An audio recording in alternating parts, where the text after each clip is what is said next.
Hola, ¿qué tal? Bienvenidos a un episodio más de Sal y Pimienta Fiscal. Y hoy vamos a hablar de un tema bastante interesante, el aviso de cambio de socios y accionistas ante el RFC. Y para esto, pues tengo una invitada, socia del despacho Digital Signature, a la contadora Erika Anaya. Bienvenida, Erika. Muchas gracias, Toño. Ok, pues mira, precisamente hoy vamos a hablar de un tema que creo que es bastante controversial, Erika, y que tú lo conoces muy bien, el aviso de cambio de socios y accionistas. Y siempre que hablamos de estos productos, estos programas que genera el Servicio de Administración Tributaria, pues siempre hay de dos sopas, ¿no? O estamos hablando de que el producto y que hemos hecho en el programa, hemos hecho comentarios sobre los aspectos positivos, sobre las funcionalidades de los sistemas, pues también es parte de nosotros y comentarlo con nuestros escuchas, pues las problemáticas que surgen y pues siempre hay un negrito en el arroz. Y concretamente pues es este tema del aviso de cambio de socios accionistas. Para los que no conozcan del tema, un poco es el artículo 27 del Código Fiscal de la Federación, concretamente en su apartado B, en la fracción sexta, desde el 2020 implementó una obligación a cargo de todas las personas morales, las empresas, para que presentaran precisamente la actualización de su situación corporativa ante el RFC. ¿Esto qué quiere decir? Que se actualizaran los socios o accionistas que integraban a esa persona moral y que se reportaran los datos de estas personas ante el Registro Federal de Contribuyentes. Esta fue una medida que existía desde el 2019, se implementa ya en código en 2020 e inclusive en 2021 tiene una modificación a ese código con la intención, y permítanme decirlo, de conocer al interior de las empresas porque existía un velo corporativo y se desconocía quién realmente integraba esas empresas. Sobre todo porque muchas de estas empresas pues nada más se tenía conocimiento de la estructura corporativa o accionaria al momento en el que se dieron de alta ante el RFC. Entonces se perdía la fotografía de quiénes eran los socios que estaban adentro de esta persona moral. ¿Qué era lo que estaba buscando la autoridad al conocer quiénes son los socios de una persona moral? Bueno, le permite, primero, inclusive determinar una posible responsabilidad solidaria a estos socios. O en algunos otros trámites donde lo vincula también a requisitos de los socios o a revisar la situación de los socios, de las personas morales para otorgar, por ejemplo, una autorización, pues también valoran obligaciones o condiciones de los socios actuales. Pero el tema más trascendental también se dio en 2021, asociado precisamente al tema del control efectivo o del beneficiario controlador, en donde también a través de este propio sistema que tiene el SAT para avisar a los socios accionistas, nos pide que identifiquemos dentro de estos socios quiénes son los que tienen el control efectivo de la empresa. Pero esta obligación, como lo comentamos, se tiene que cumplir a través de un sistema que estaba incorporado en el portal del SAT. Y ahí pues me gustaría que nos platicaras un poquito más sobre eso y la regulación que tienen este tipo de avisos, querida Erika. Claro que sí, Toño. Pues mira, básicamente este es un trámite muy importante pues para todas las empresas. Como bien comentabas, pues las obligaciones en relación a este tema pues las encontramos en este artículo 27, ¿no? El Código Fiscal de la Federación y en esta modificación que se da en el 2021. Básicamente lo que nos dice este 27 en el apartado B, pues es que estos representantes legales, socios y accionistas de estas personas morales, pues van a tener que solicitar la inscripción, ¿no? Esto básicamente venía en el apartado A. Sin embargo, en ese apartado B, pues nos dicen, oye, también tienes que estar presentando un aviso. Este aviso en específico, pues lo tenemos en esta ficha de trámite de la anexo 1A de la resolución miscelánea. Básicamente, este aviso lo encontramos en esta ficha en la 295. Pero antes de pasar con esta ficha 295, es preferible comentarles que también en la resolución miscelánea fiscal traemos una regla, ¿no? La que nos habla de esta modificación o incorporación de la información de estos socios accionistas, así como los representantes legales. Esta modificación de la 2415 nos habla también de esta incorporación de estos representantes legales, porque ustedes recordarán que antes se presentaban avisos de representantes legales, ¿no? De las personas morales. Sin embargo, como que desapareció un poquito y lo vuelven a ingresar utilizando este vehículo, que es esta ficha de trámite 295, ¿no? Y bueno, nos habla esta 2415 de estas modificaciones o incorporaciones de estas socios accionistas y en la modificación a la regla en el 2025 nos habla de los porcentajes. Como ustedes saben, esta ficha se presenta en un aplicativo. Este aplicativo nos los pone el SAT en la disposición, en la ficha de trámite en específico. Nos viene la liga. Entramos a esa liga en específico y incorpora este sistema. Este sistema, pues bueno, básicamente nos va a traer toda la información que debemos de estar requisitando. De hecho, hay una guía para la presentación de este aviso. Esta guía es importante que antes de presentar este aviso la bajemos o la descarguemos porque ustedes, como todos ustedes saben, los sistemas del SAT han venido haciendo modificaciones a sus versiones. Dentro de estas versiones traemos una versión nueva de este aplicativo o de este sistemita, que es la versión 2.0.5. Eh, en esta guía en específico, pues nos va a traer cierta información que tenemos que tomar en cuenta.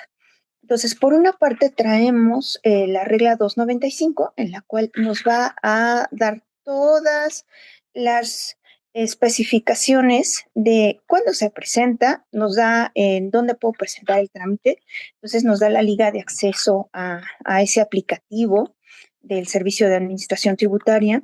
Esta ficha 295 nos habla también de que necesitamos tener nuestra contraseña para ingresar y también tendríamos que estar firmando este aviso.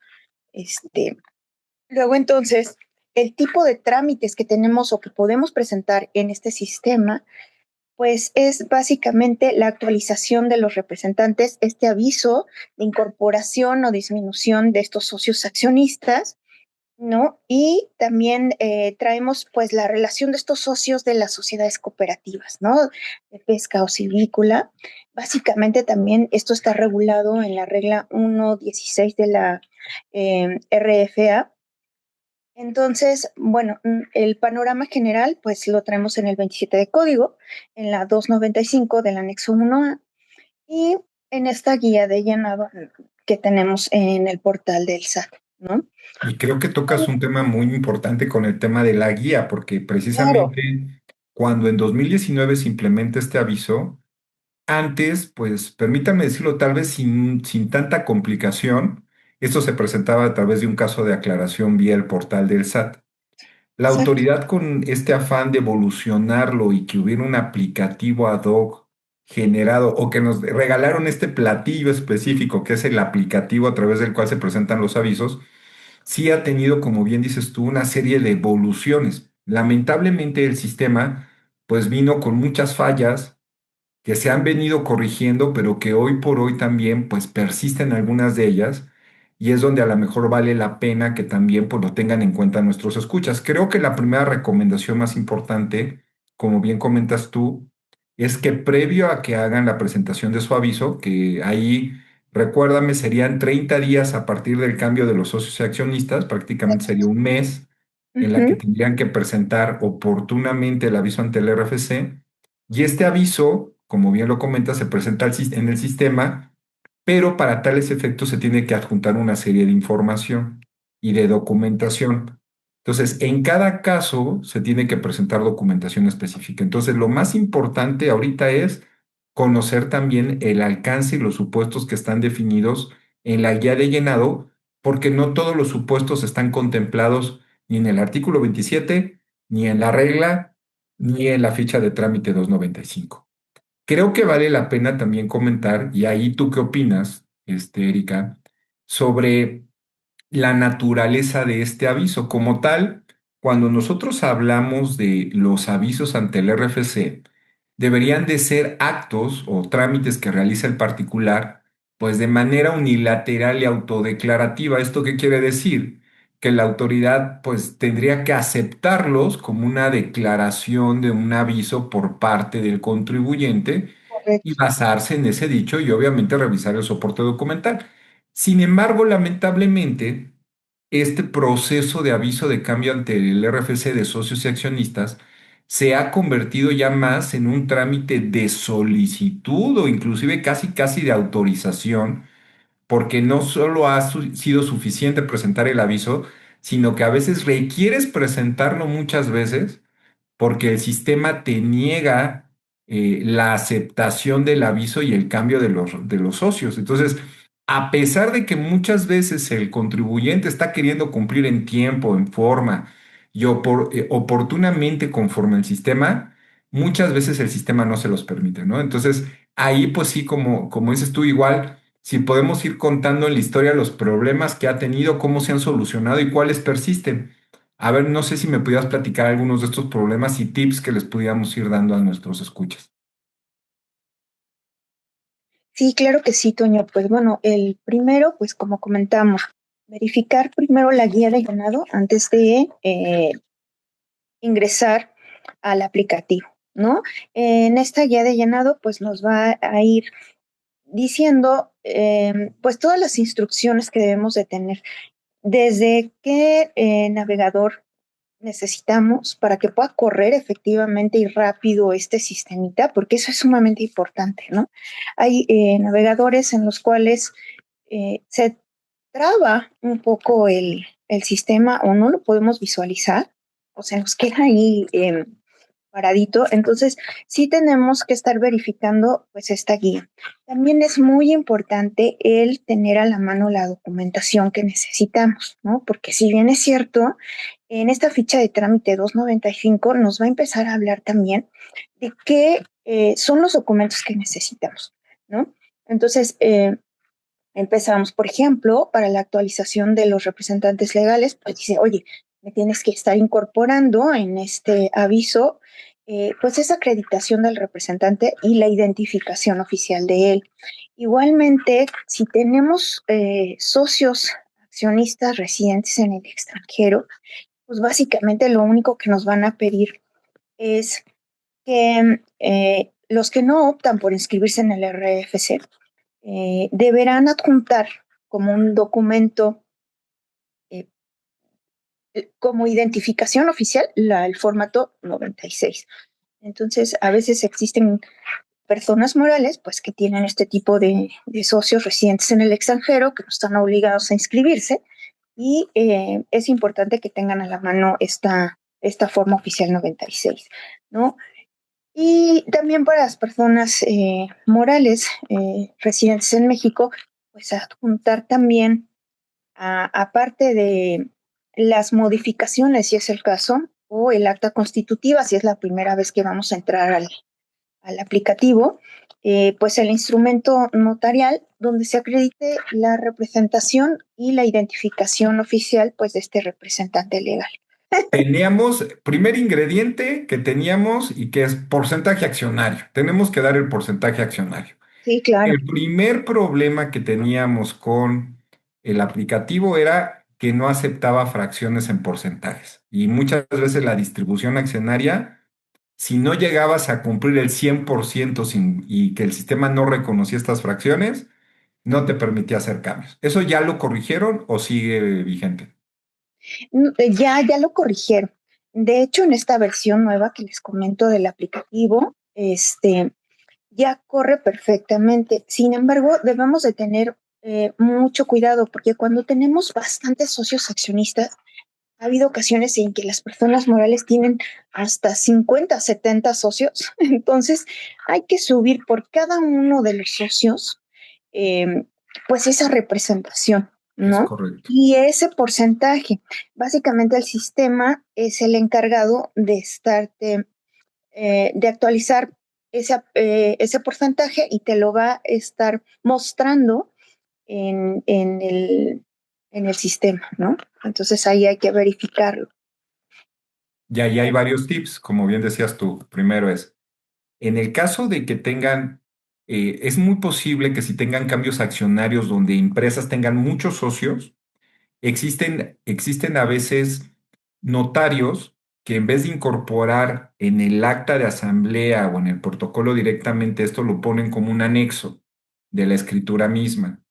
Entonces, lo primero es, si tienen ese anexo, se tiene que adjuntar y eventualmente se le tiene que aclarar a la autoridad. Nos ha tocado casos en donde se presenta la escritura y el anexo, y la autoridad, al no revisarlo y al no verlo en la escritura como tal, dice que no se presentó la estructura accionaria correspondiente.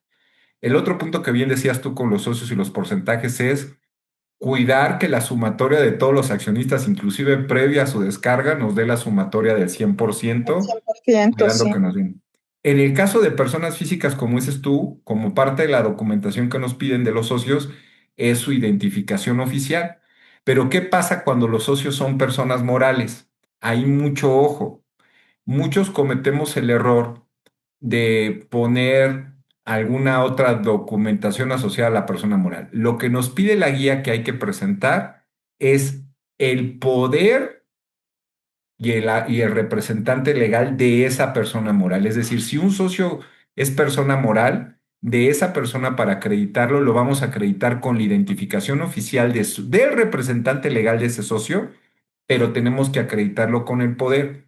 Esto cobra, como bien dices tú, mayor relevancia cuando hablamos de socios extranjeros, personas morales, porque inclusive muchas veces, en este caso, tenemos que presentar los poderes otorgados en el otro país, apostillados por un fedatario público para acreditar que la persona que estamos identificando es es el representante legal de ese socio.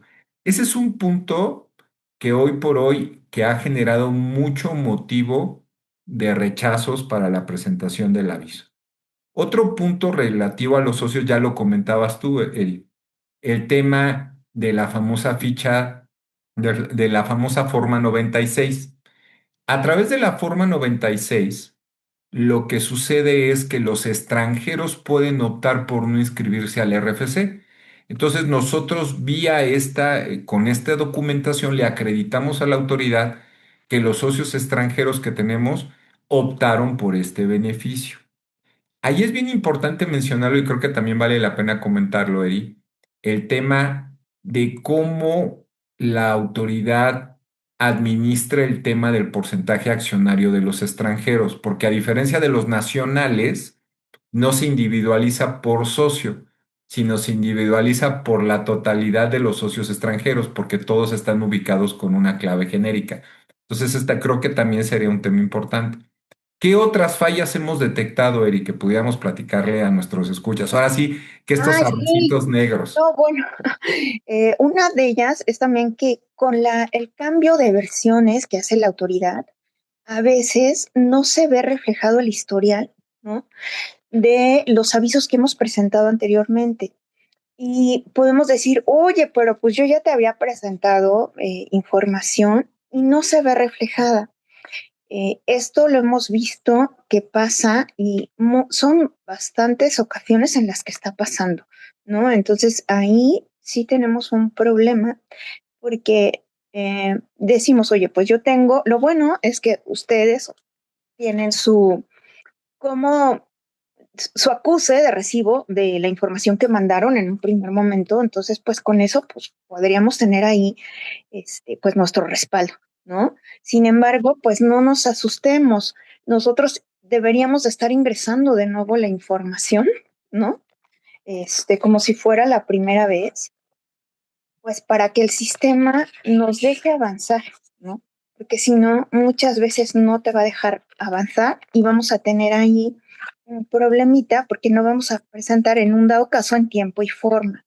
Ahora, es importante, muchos de los contribuyentes dice, oye, pues no pude presentar, nos da la guía estos 30 días para hacer la presentación de este aviso, sin embargo, eh, precisamente por algunas fallitas que se tienen en el sistema, no se puede presentar en tiempo.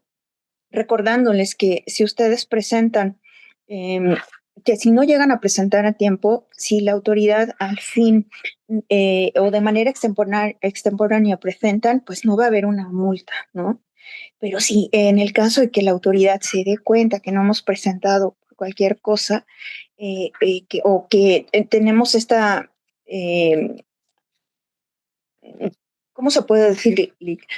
Este problemita, y nosotros hemos intentado bastantes ocasiones en estar enviando esta ficha en el sistema y hemos intentado presentar de varias maneras este aviso, pues bueno, podría llegar a lo mejor hasta una multa y la multa por la no presentación, o sea, recordando que las tenemos en Código Fiscal de la Federación, pues viene en el artículo 70 y en el 80 en específico. Y las multas por no presentar, por ejemplo, el aviso que se me haya pasado, ¿no? Porque, por ejemplo, muchas de las personas cuando salió esta obligación, pues no presentaron el tiempo, ¿no? Se les No lo olvidó. supieron, es correcto. Ajá, no lo vieron y empezaron a llegar las multas. Y estas multas, pues sí están un poquito, van de 5,400 hasta 10,700, ¿no? Entonces, pues hay que tener cuidado ahí.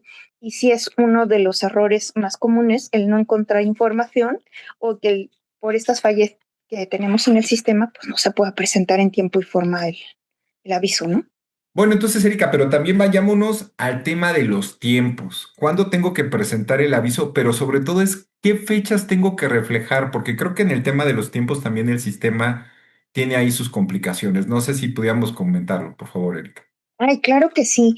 Sí, el sistemita nos indica y también esta guía que nos presenta la autoridad en el portal nos señala y nos indica que, bueno, si es por primera vez, tengo que estar poniendo la fecha, por ejemplo, si se trata de la constitución de esta persona moral, tendría que estar ingresando pues la fecha en que se está firmando esa acta, ¿no? O ese documento protocolizado por parte del fedatario. Mientras que si yo estoy haciendo alguna modificación o estoy incorporando a algún socio accionista o otras personas, pues voy a ponerle la fecha del acta de asamblea en que se haya determinado la actualización, ¿no? No Creo que la eso es bien actualización, importante, que ¿no? eso es muy, que había ahí como un tema, ¿no, Lick? Hay contradicción y eso es bien importante. Como dices tú, primero tengo que poner cuando me constituyo la fecha de la escritura del protocolo. Pero cuando hago cambios, la fecha que tengo que referenciar, y ojo a nuestros escuchas, no es la fecha de la escritura que protocoliza el notario o de la póliza que protocoliza el corredor. Es la fecha de celebración del acta de asamblea que se está protocolizando. Entonces, inclusive el sistema es contradictorio en las fechas que te pide que indiques. Y hablando de fechas, creo que también vale la pena que tratemos del tema del representante legal. También a través de este sistema, la ficha de trámite 295 contempla la alta y baja de representantes legales. Sin embargo, vale la pena comentar que este cambio de socio de cambio de representantes, a diferencia del cambio de socios accionistas y de personas que tienen el control efectivo de estos socios y accionistas dentro de la empresa, no está contemplada ni en el artículo 27 ni en la regla 2415, sino está contemplada exclusivamente como un supuesto en la ficha de trámite. Pero a reciente con su inclusión se han generado muchos problemas. El sistema no distingue entre si el aviso es de un socio o accionista, de cambio de socio accionistas o de cambio de representante. Si nosotros metemos un cambio de representante, un aviso de baja o de alta de representante, y queremos presentar un aviso previo dentro de esos 30 días que tienen para presentar el aviso de socios, no te lo permite porque está en trámite o está pendiente de análisis un trámite previo. Entonces, siempre prioricemos la presentación de los avisos de cambio de socio accionistas y una vez presentados estos avisos, presentar los avisos de baja o de cambio de representante legal. Ese creo que también sería un tip importante para nuestros escuchas. Otro tip que les podríamos dar, ahorita a reserva de que se te ocurran más tips a ti, mi querida Erika, otro tip es que nombremos los archivos de una forma que le sea fácil a la autoridad poder verificar los requisitos. Es decir, independientemente de que tiene etiquetas el sistema, pongámosle nombre poder del socio, poder otorgado por la empresa tal a tal. Escritura donde se encuentra estructura accionaria. escritura donde viene el poder, cédula del socio tal. Tratar de poner nombres, identificarlos que ayuden, que se expliquen por sí mismos para que también en el análisis que haga la autoridad lo ponga. Si tienen situaciones atípicas, como las que comentábamos, de que la propia escritura no se encuentra en la estructura accionaria, sino en un anexo de la escritura, o hay un punto a aclarar derivado de que ya nos negaron en su caso en algún momento el trámite, podemos presentar escritos libres aclaratorios dentro del sistema. ¿Qué pasa? El sistema no permite, es un catálogo cerrado de documentos que puedes incorporar, más sin embargo te permite subir cualquier documento. Entonces, en ese sentido, si tenemos que subir un documento aclaratorio, lo podemos subir en cualquiera de las etiquetas que nos permite el sistema, pero incorporando la explicación en el nombre propio del escrito, escrito de aclaración del punto tal, o escrito de dónde se encuentra, o explicación de dónde se encuentra la estructura accionaria. A través de esos mecanismos, también hemos visto que en la práctica la autoridad sí revisa ese tipo de documentos y en muchos casos, ya cuando lleva procesos de varias negativas de cambio de socios accionistas, se pueden dar los cambios. No sé si tuvieras alguna otra recomendación, Erika. Sí, una muy importante y que a veces se nos pasa es el estar verificando la respuesta que nos da la autoridad. Básicamente que una vez que concluyamos este trámite, pues esperar estos 10 días, porque la ficha 295 nos establece que la autoridad nos contestará en 10 días. Bueno, entrar al aplicativo y verificar la respuesta que tenemos, porque luego se nos iba, nosotros presentábamos, por ejemplo, y no revisábamos si efectivamente era positiva, ¿no? La autoridad nos dio visto bueno con este aviso y nada más como que teníamos nuestra acuse, sin embargo, la autoridad nos rechazaba el trámite, ¿no? Y lo dejábamos ahí, pues precisamente porque como que no teníamos como conciencia de estar revisando en este aplicativo la respuesta que nos está dando la autoridad. Entonces, invariablemente, después de los 10 días, siempre nos va a contestar. Entonces, tenemos que verificar. Si es un rechazo, pues bueno, verificar el rechazo, ¿no? Como comentabas, Toño, nos decía, por ejemplo, en algunos rechazos que se han visto, es que no adjuntamos cierta información. Entonces, tendríamos que estar verificando, pues, para revisar nuevamente nuestra documentación y volver a ingresar al aplicativo para presentar nuevamente nuestra ficha de trámite. Ahora, también es sumamente importante, por ejemplo, y pasa con los proveedores de certificación de comprobantes, que ellos traen también otras obligaciones y una de ellas es, una vez que envíe yo, haga una modificación, un cambio mediante esta ficha 295, la normatividad precisamente de los proveedores nos especifica que se tienen 3 días para estar avisando de estas modificaciones o cambios al RFC, ¿no? Entonces es sumamente importante para todos aquellos contribuyentes que son proveedores el tener esta fecha, ¿no? Que tenemos 3 días a partir de que se presentó esta 295. Y creo que esta parte también que dices tú vale la pena resaltárselo a nuestros escuchas. La notificación, como dices tú, es muy común, y por eso también hablábamos de este escrito aclaratorio y de cuidar toda la información.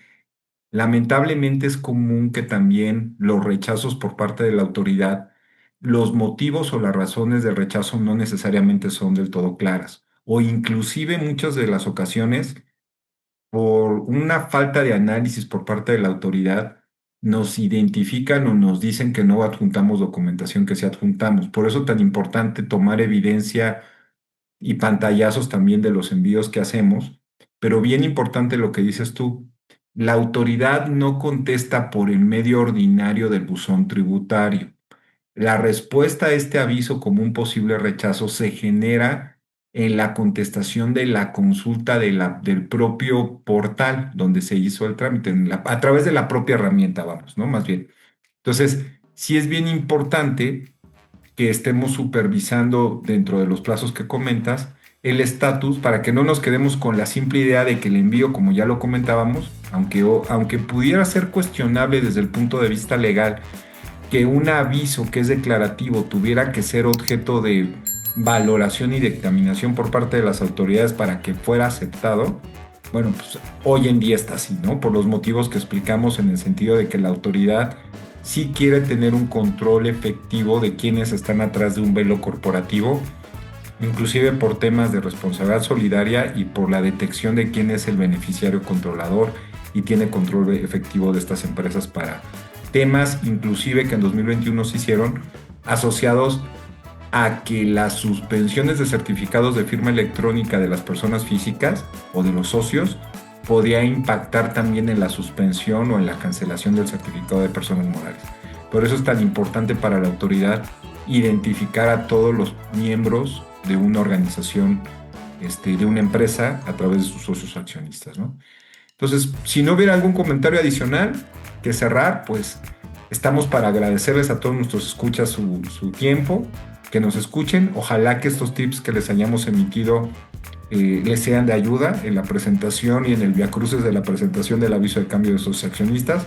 Ojalá que la autoridad mejore este proceso, que es un proceso que está el día a día en todas las empresas. Y pues no me queda más que agradecerte, Erika, muchas gracias.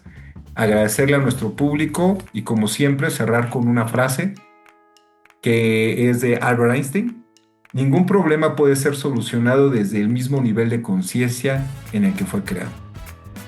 Invitamos a nuestras autoridades a que revisen estos procesos y logremos mejorar. Creo que en un sistema en donde tanto los contribuyentes como las autoridades nos comprometamos a hacer lo mejor de nosotros, vamos a tener un México mejor. Muchas gracias, yo soy José Antonio Hernández y nos vemos en la próxima emisión. Gracias por escucharnos. Esperamos que hayas disfrutado de nuestro programa de hoy, donde nuestros especialistas nos brindaron un menú fiscal delicioso y lleno de información útil. No te pierdas la próxima emisión, donde seguiremos poniendo la sal y pimienta fiscal, para conversar y degustar los temas de actualidad en materia tributaria.